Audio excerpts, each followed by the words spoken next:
Hi everyone. I've got a letter from Yendor. It's a weird name. You've got a weird name, Yendor. So that's what I'm going to call you. Question: how do you deal with vehicle registration and insurance? They both require a physical address. I'm in New York State and preparing to do this, but want to ditch my New York state plates with a state that doesn't require an inspection sticker every year. Let me just give you a clue, Yendor. It isn't just by the state. It can be by the county, the city, and the county. In Arizona, some counties require every year, some require none, like, let's say, emissions. It really depends. You can't just go by the state, okay? Now, I'm going to say it. I'm just going to say it. I've got the book, How to Live in a Minivan, the Minivan Lee Way. It's on Amazon. It's not expensive. It is a wonderful, wonderful investment if you really are interested in van life, in traveling, being a traveler. It's like an encyclopedia. I will tell you, I have a couple different chapters one on getting mail and packages, and another one just on your domicile. There's a lot to deal with, and you need to look at all kinds of things, whether it be what kind of taxes does the state charge. Okay, I believe at this point that a lot of people go with Nevada because it's the cheapest, or they go with South Dakota. In the book, I have links, addresses, phone numbers of all of the mail forwarding systems in South Dakota, in Florida, in Texas, and in Nevada. Yeah, I mean, it's all there. I really would get it.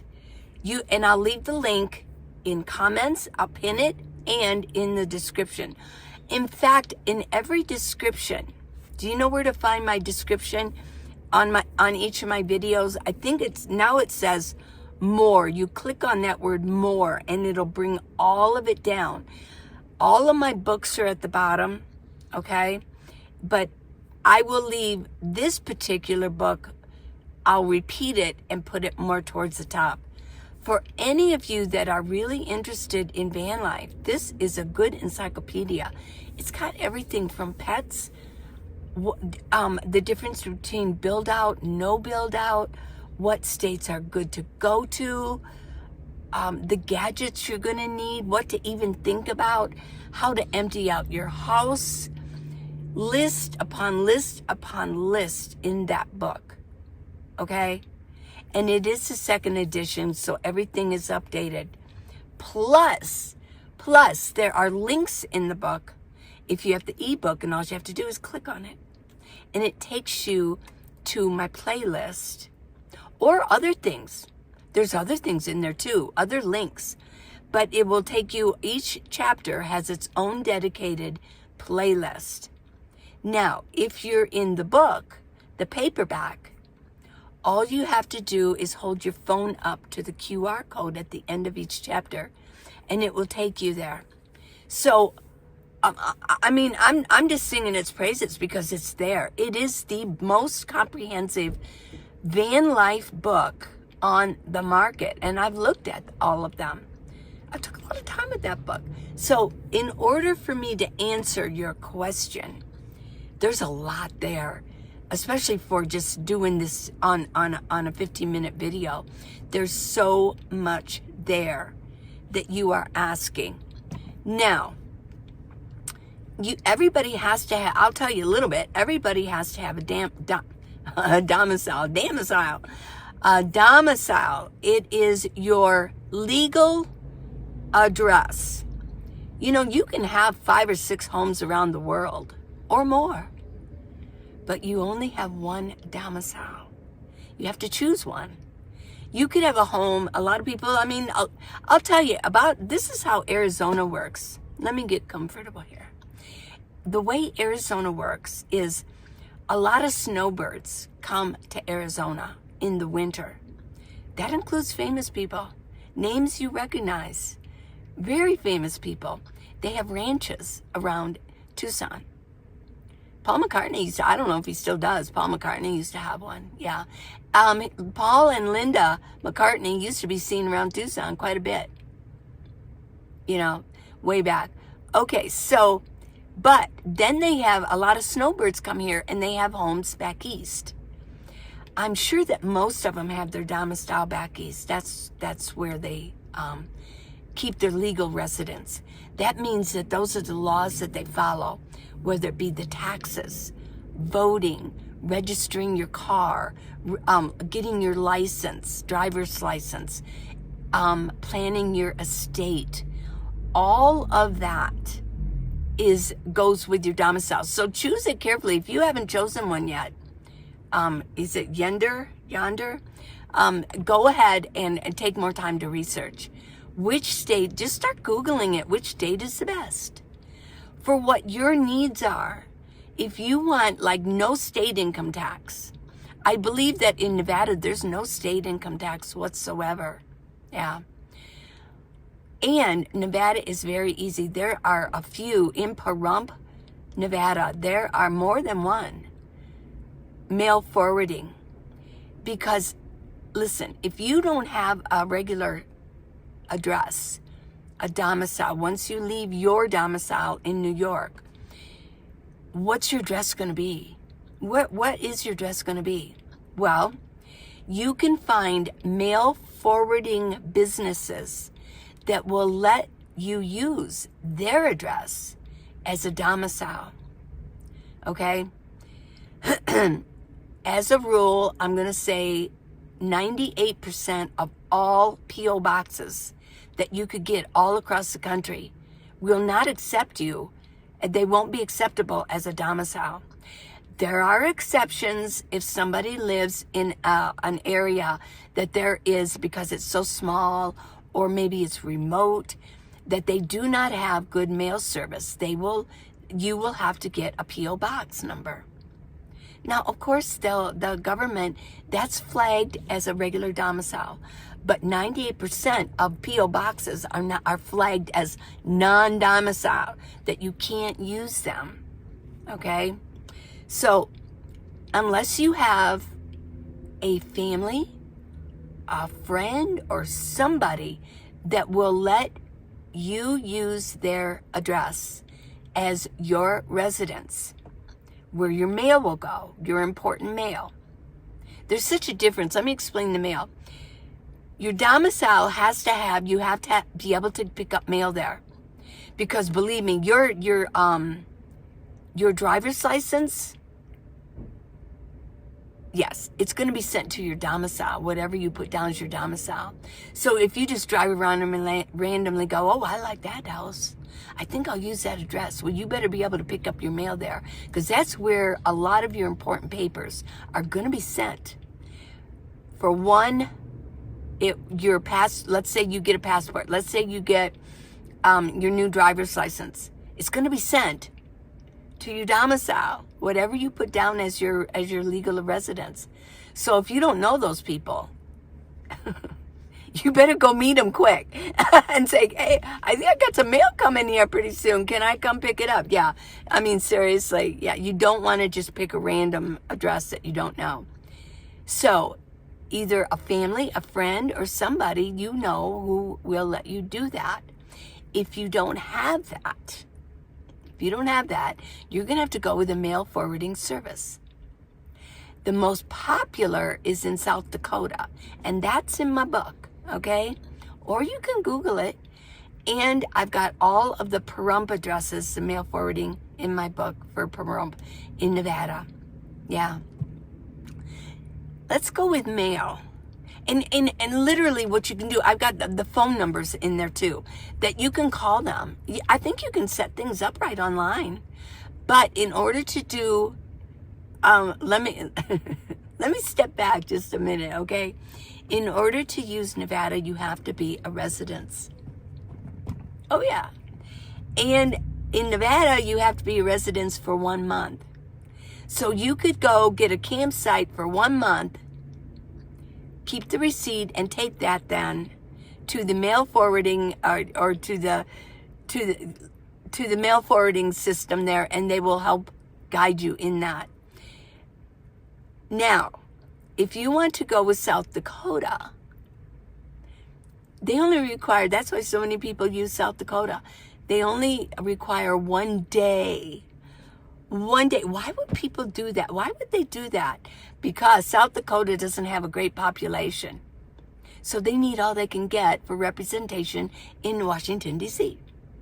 Yes. So it gives them more clout. So you can go, that's why they, 1 day, and just go there, and they will lead. It's like stepping. It's like at the airport, you know, where you just step on that escalator that you stand up in and it takes you. It's like stepping onto that escalator, and they take you through the whole system. I mean, it costs money, yeah, but they're going to take you, and they're going to tell you where to go to get your license, your registration, and help you get insurance. Yeah, so you become a resident. Then you can use their address, their mail forwarding. It's complicated, but yet it's easy.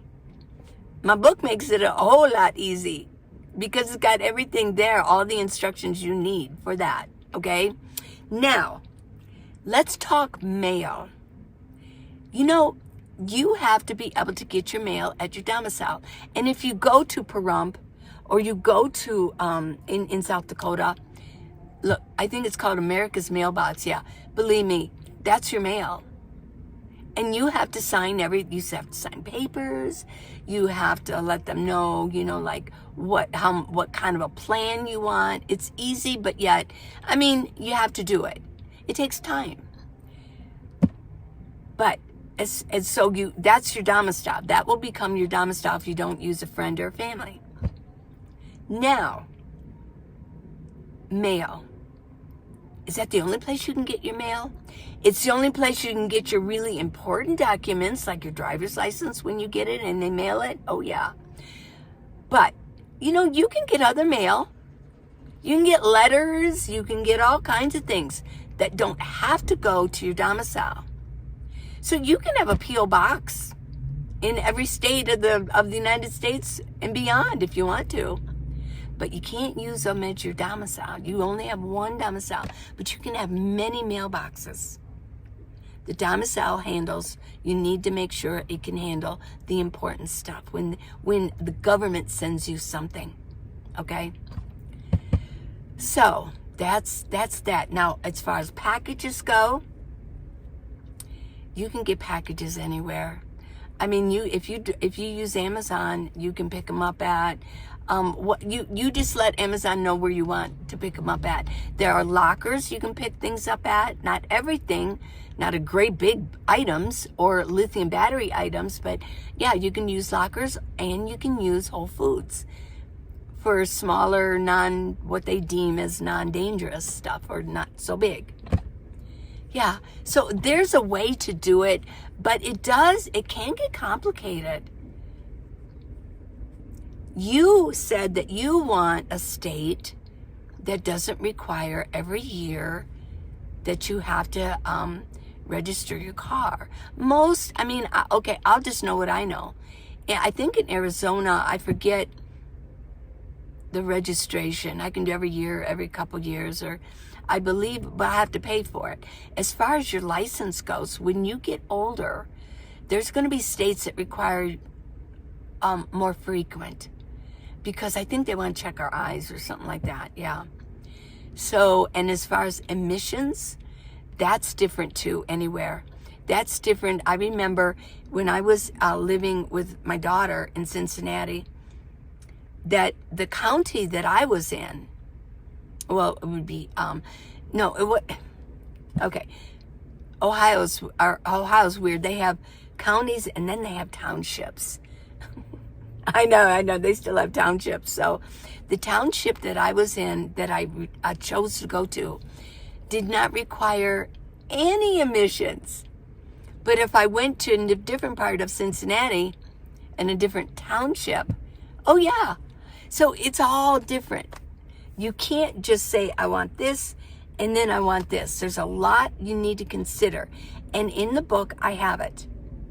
It talks about all of the things you need to think about, not just emissions, not just a registration, but taxes. Yeah, and how hard do they tax you on your license and your registration? Because some are better than others. States are different. We're the United States, but every state is a little bit different. I always liken it to be like the European nation, the EU. Yeah, the EU. You know, there's different countries in there, but they're all different. They all go by different laws, and they all have different leaders. Like we have governors, they have, you know, presidents and leaders, yeah. So, or prime ministers or whatever, yeah. They're all going to be different. So you need to do your research. Now, if you want to get to the, let's see if if you want to get, I have to go opposite. If you want to go to the West Coast, okay, you're going to find it easier for nomads. I think you probably figured that out. You're in New York State. You've probably figured that out. It's easier. It's more friendly. There's more free parking, free boondocking, free camping, I guess you'd call it. Yeah. The East doesn't have it. I think they have the Corps of Engineers. They have like this, something like that. They have more of those. And I think they're a little bit cheaper than campsites, federal campsites. But on the West Coast, it's a little bit easier. And I'm going to end this now. There's a lot to gather. And all of you, any of you, if you haven't got this book yet, you really do need it, because you never know. Things are in here of what to take with you. Let's say that you want to get your van together as a camper van. You don't want to do it full time, or maybe you want to do or summer and winter thing. You know, sort of like the snowbirds. Yeah.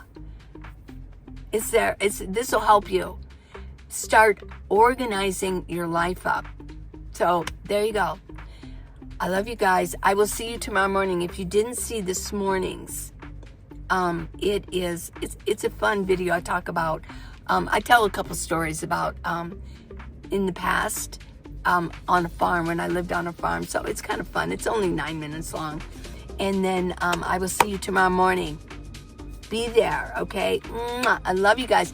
Keep asking me questions. I don't mind them. And I don't mind repeating, because I usually end up giving just a little bit more information the third or fourth time around. Yeah. But there you go. That's your ticket, okay? I love you. Bye.